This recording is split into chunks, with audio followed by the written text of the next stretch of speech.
It's hard sledding out there. I don't care what the economists say. The U.S. economy has entered a recession. You heard it here first. The evidence is everywhere. Companies are laying off employees, eliminating bonuses and raises, and slow paying their vendors to conserve cash. And not surprisingly, corporate bankruptcies have hit their highest level since 2010. But this episode is not entirely about the slowing economy and bankruptcies, but rather walking through the accounting and auditing standards dealing with an entity's ability to continue as a going concern. Specifically, we'll test a hypothesis that I've had for years, which is this. Companies and their auditors do a pretty crappy job of procrastinating future bankruptcies with going concern disclosures and opinions. Am I right? I actually don't know at this point because I'm still doing the research. You'll have to listen to the episode to find out.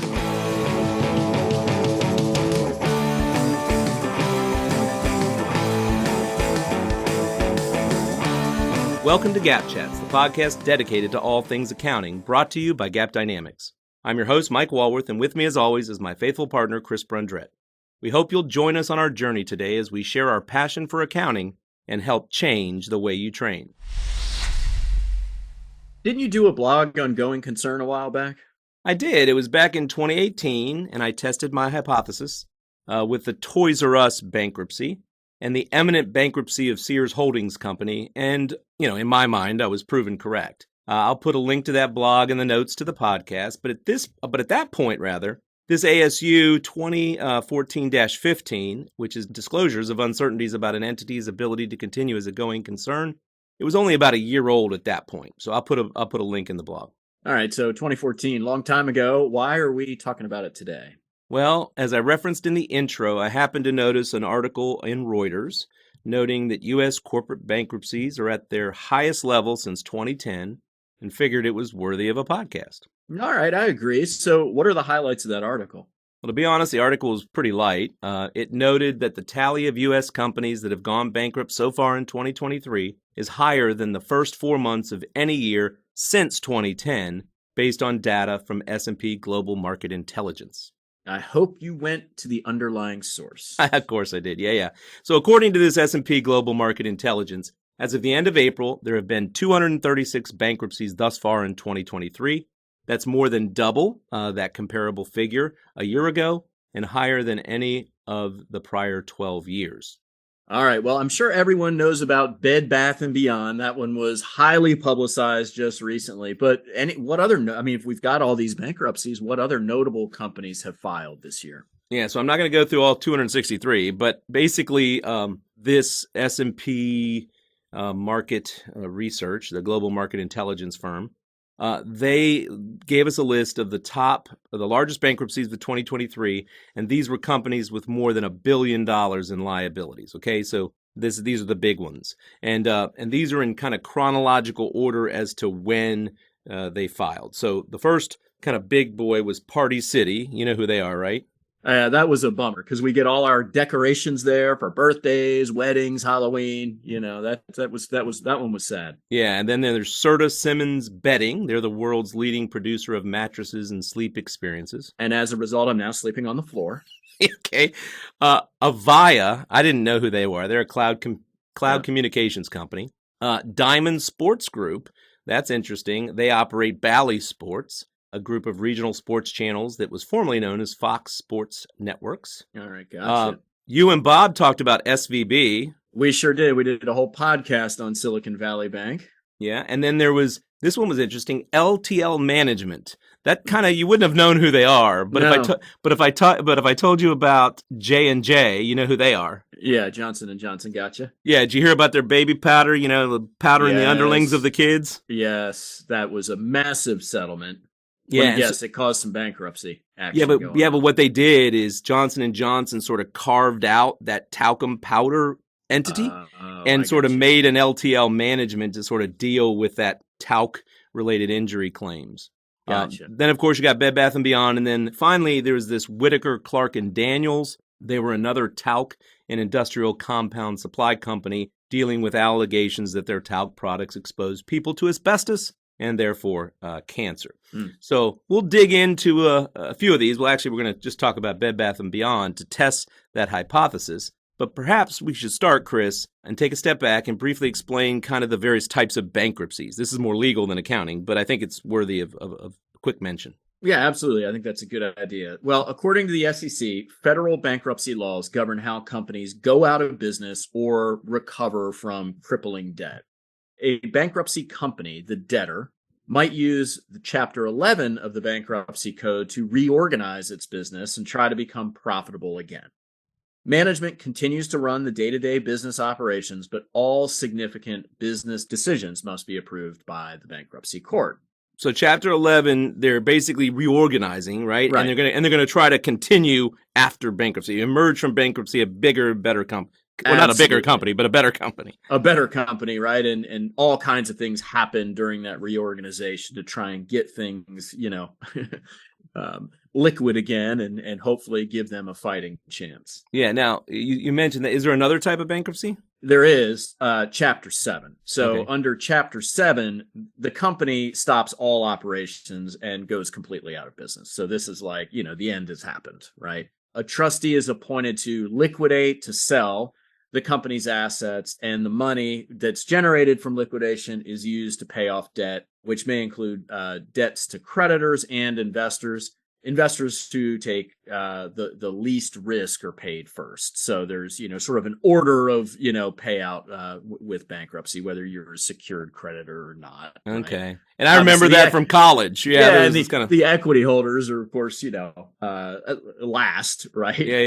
Yeah. So let's go ahead and put a link to that. I found the SEC does a pretty good job of that. So I'll put a link to that kind of page in the notes to the podcast. Now, in Chapter 7, you mentioned liquidation.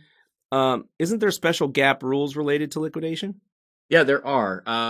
ASC topic 205 subsection 30, so 205-30, requires companies to follow the guidance in that subtopic when liquidation is considered imminent, unless the liquidation follows a plan for liquidation that was specified in the entity's governing documents at the entity's inception. Otherwise, at that point, it would follow that plan. In summary, the liquidation basis of accounting requires companies to disregard GAAP and measure their assets to reflect the estimated amount of cash or other consideration that it expects to collect in settling or disposing of those assets. So bottom line is the financial statements are now focused on how much cash are we going to generate from liquidating this company, right? And that allows the readers of the financials to kind of make a decision and say, okay, am I going to get anything out of this, right? So you wouldn't, like, historical cost is sort of dead then, and you sort of say, what is the market value less cost to sell? You're sort of changing the measurement basis of the assets. Absolutely. We're just focused on how much cash are we going to get. Okay. And I know you and Bob and I talk about liquidation basis of accounting when sometimes it's an issue for investment companies, right? Right. And but now on to the topic at hand, that's going concern. Now, this is an interesting topic, Chris, as right now, it is both an audit issue and an accounting issue. Well, if you remember, Mike, back in our day when we were, way back in the past, it only used to be an audit thing, right? Yeah. The auditors got stuck dealing with going concern. However, as a result of guidance, which was first applicable back in 2016, it is now also an accounting thing. That guidance, the accounting guidance, is codified into topic 205-40, right after the liquidation or basis of accounting. Okay, so take me down memory lane. What did us old geezers used to do? Speak for yourself. I'm not the one over 50. Yeah. Quite yet. But stepping back, under U.S. GAAP, it's presumed that an entity will continue as a going concern unless and until the entity's liquidation becomes imminent. This accounting requirement has been the same for a long, long time. So back when we were auditors, the going concern issue was primarily an audit concern. If the auditors had substantial doubt about an entity's ability to continue as a going concern, they would issue a going concern opinion. Basically, we looked at the company's obligations and asked ourselves, can they make it a year? Right? That's what this whole going concern thing hinged on. Can they make it a year? If the answer was no, We issued a going concern opinion to alert investors that the company had pretty serious issues. Okay, so you said a year. A year from which date? You remember the trick the auditors used to play back in our day? I right? do. I played it once. I remember Right. it. Yeah. Well, and it's hear out the trick. It's Yeah. not as bad as it sounds. Just to be clear, issuing a going concern opinion isn't exactly popular with companies, and I had to have those conversations. I'm sure you did, and it is very painful. Yeah. And the company's stock, I mean, I'm sure takes a pounding. Oh, sure, and their investors are, all over. I mean, it's not a pleasant experience. So, answering your question, back then it was 1 year, 365 days. To clarify what a year is, I guess. Okay. From the company's year end. All right, so December 31st year end, we just had to look forward to December 31st of the following year. So what accounting firms did, I mean, so already by the time an opinion would be issued, you're already several months into the year because we don't issue an opinion like on December 31st, right? I mean, audit takes place, normally we're issuing an opinion in March or April or whatever, depending on whether it's public or not public company. But, basically, what may have happened back in the past, this little trick was hold up that unqualified opinion for several months, right? Getting well into the year. I've seen it happen all the way up until close to the end of the year, almost when that period's up, then issue the opinion with only a few days, weeks, or maybe a couple of months left to prove that the companies are going to be able to continue and cover their obligations. I mean, right? that in hindsight, that seems kind of stupid, right? I right. It seems like you're sort of circumventing the rules or whatever. Yeah, we were just waiting out the clock, Mm-hmm. right, and seeing what actually happened rather than having to, look into that crystal ball and try and predict what was going to happen. But what's the big problem there? We're not alerting investors early, right? I mean, that's the longer you wait to issue your opinion, that's not good.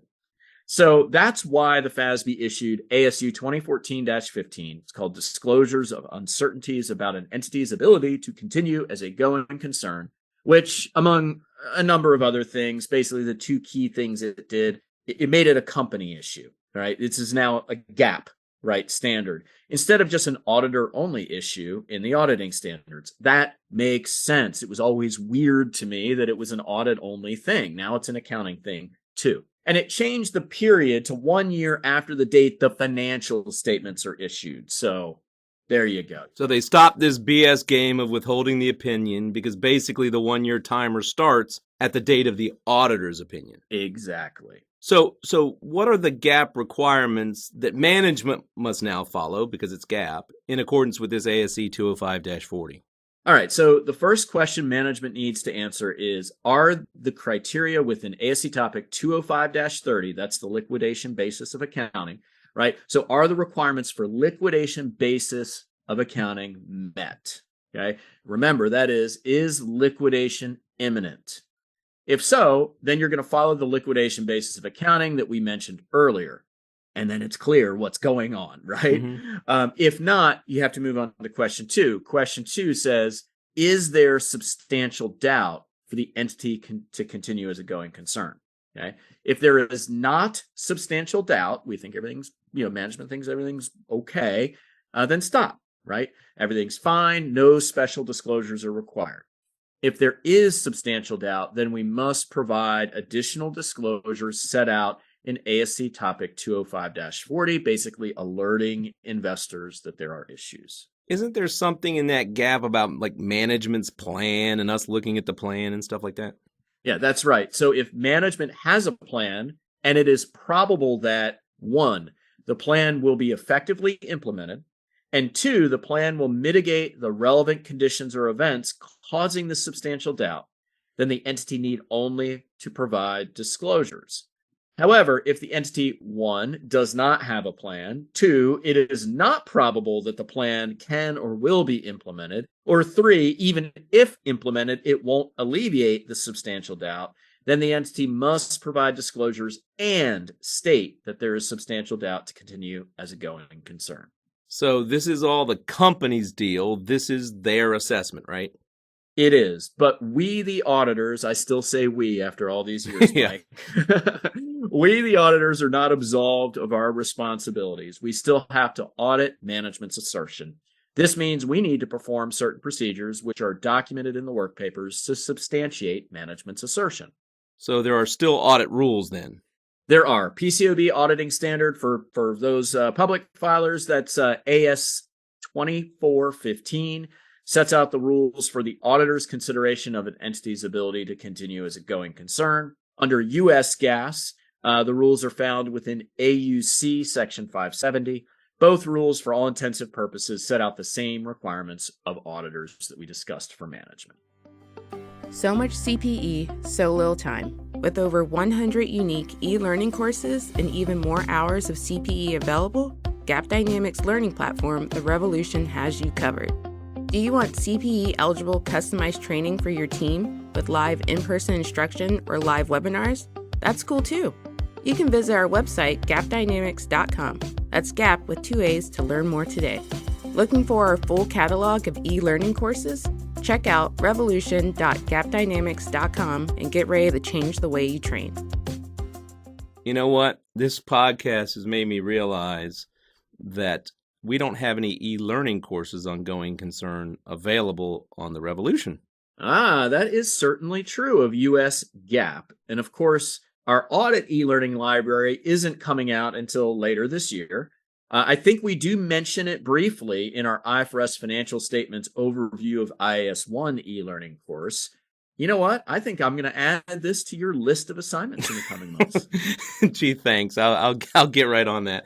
And I guess, we kind of need one for both GAAP and GAS, huh? Probably. I think that would make sense, incorporating the audit bit into our audit library that is hopefully, or that will be coming out later on this year. And then from a GAAP perspective, probably combining it with the liquidation basis of accounting, since they often play together, and talk about that, just those pieces of topic 205. And I think that would make the most sense because, our learners are different depending on whether they are a preparer or an auditor. Well, I think you better get on it pretty quickly, Mike, because going concern will be a hot topic this year, has been a hot topic this year for both SEC and PCAOB, given the current market conditions. Yeah, you're definitely right about that. And that leads us to my hypothesis here. So let's do it.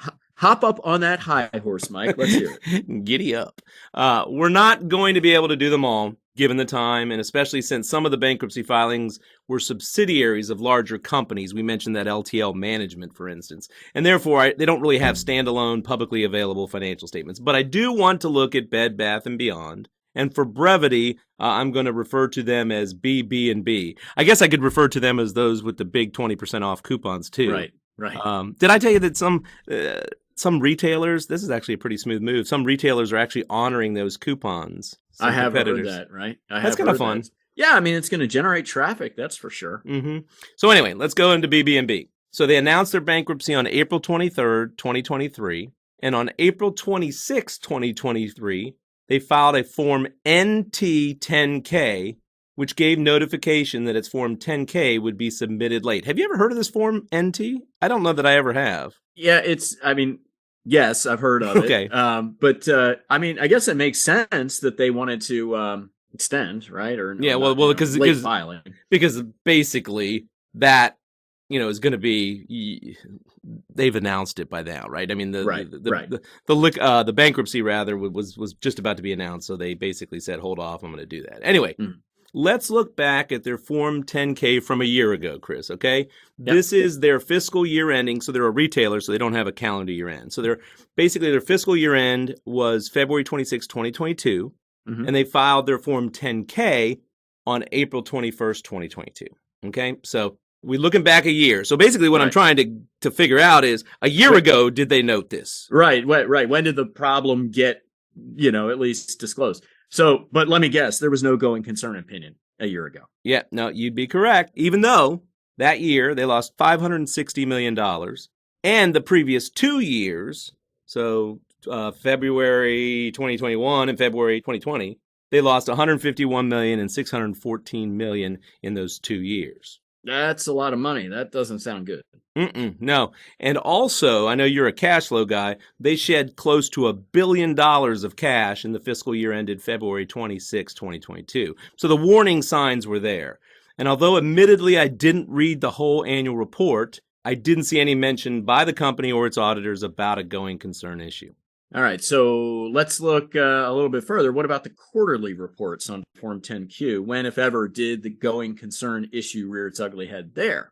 So let's go backwards from kind of where we are now. Mm-hmm. So I won't go first quarter. I'll go. They did file a Form NT 10Q on January 5th, 2023. So this was their third quarter, giving notification that their Form 10Q for the third quarter ended November 26, 2022 would be filed late. The 10Q was subsequently filed on January 26, 2023. My gut is they filed it late because there was a going concern issue. Yep. And in that Form NT 10Q filed on January 5th, 2023, they stated, and I quote, "The company has concluded that there is substantial doubt about the company's ability to continue as a going concern." So they gave almost a 4-month warning. What about previous quarters? Interesting. In their second quarter Form 10Q, which they filed on time, for the 6 months ended August 27th, 2022, that was filed on September 29th, 2022, rather.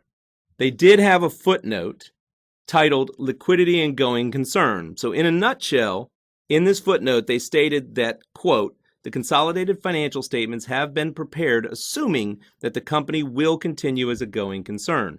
In a nutshell, they basically talked about the U.S. GAAP rules and the two-step analysis. Step 1, are there conditions and events that raise substantial doubt about the company's ability to continue as a going concern? And step 2, if there is substantial doubt, do the company's plans alleviate that doubt? They then went on to describe why they believed their current financial situation and their plans, and I quote, "should enable the company to meet presently anticipated cash needs for at least the next 12 months after the date that the financial statements are issued." So there was substantial doubt, but they believe their plans alleviated it. Yes, but interestingly enough, they never actually came out and said definitively that there was substantial doubt, although it was certainly implied because they talked about their cash situation and their plans and restructuring debt and all that stuff. All right, so we've now gone back 6 months, basically, Yeah. right? And we're starting to at least get some indication of it. But let's go one more. What about first quarter? Yeah, they didn't.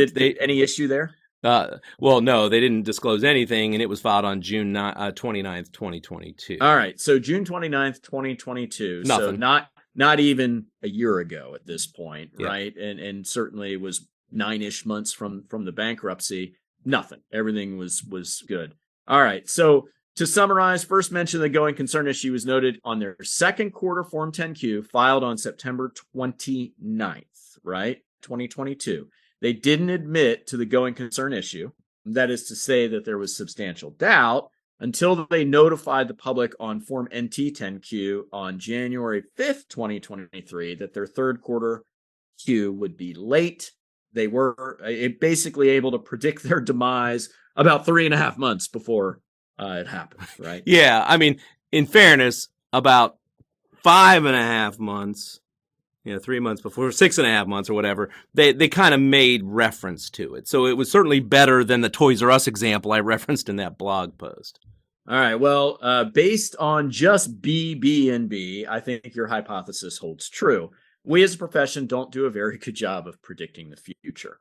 However, I mean, this is a really sensitive issue because if we, and when I say we, I mean collectively, management, the auditors, whatever, if we are predicting the future and we say that there's substantial doubt about an entity's ability to continue as a going concern, we may have just made that future a reality. Ah, right? you're so, self-fulfilling prophecy. Yeah. Yeah. I mean, what is going to happen to a publicly traded company's share price, right?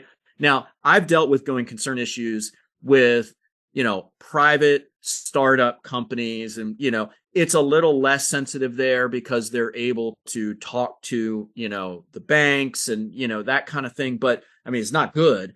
But I mean, for a public company, they put that in their filing. And I mean, you just set your future. I mean, that's one argument, right? So that's an issue. But the flip side is it's like a too little too late for the investors. Now, I'm going to make a counter argument to that. A savvy investor should have been able to read between the lines. You quoted all those massive losses that BB&B had, for even a year ago. Yeah. Yes, for the last few years. And then, just hemorrhaging cash. You said $1 billion, right? I mean, if you're to be an investor, you're supposed to be savvy enough to at least have some basic understanding of the financial statements. So the writing was on the wall there, right? So there's that argument too.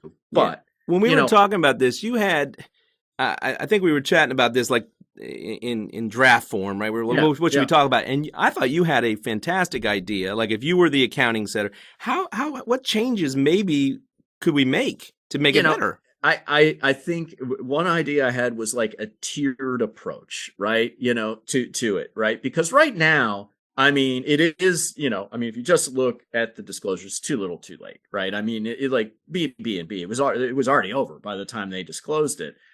So really no warning to the investors other than the investors interpreting the financial statements. But what about a tiered approach, right? So that we're just kind of like, hey, there's problems, this is communicate with the investors. This is what we're doing. And then maybe it moves up, 3 tiers, I guess, until it's finally like, okay, there's substantial doubt. I like that. So it's almost like green light, yellow light, red light, or DEFCON 1, whatever it is. I mean, I kind of like that idea. Yeah. It would be a fundamental change, I think, in the minds of accountants, auditors, and investors to try and, say, okay, well, if you're at like a tier 1, maybe that's not like go sell your stock right now kind of situation. But it is kind of a very, it's a sensitive area. But I don't know. That was just one thought. Yeah, but because at this point, it's kind of silly, right? Yeah. I mean, it's just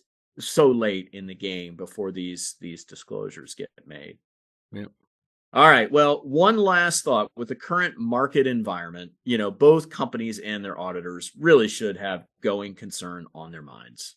You are always on my mind. You are always on my mind. Tell me your liquidity has not died. Give me one more chance to keep the auditors satisfied. Keep them satisfied. Okay, I'm going to stop you right there. I don't have any more verses. Take us out. All right. That's all for this episode of Gap Chats, your source for all things accounting. Notes and resources from today's episode are linked in the description. And as always, you can find us online at gapdynamics.com and at GapDynamics across social media. It's never too late to become a Gapologist. Head over to our website and subscribe to our blog so that you are the first to know what's new with Gap Dynamics.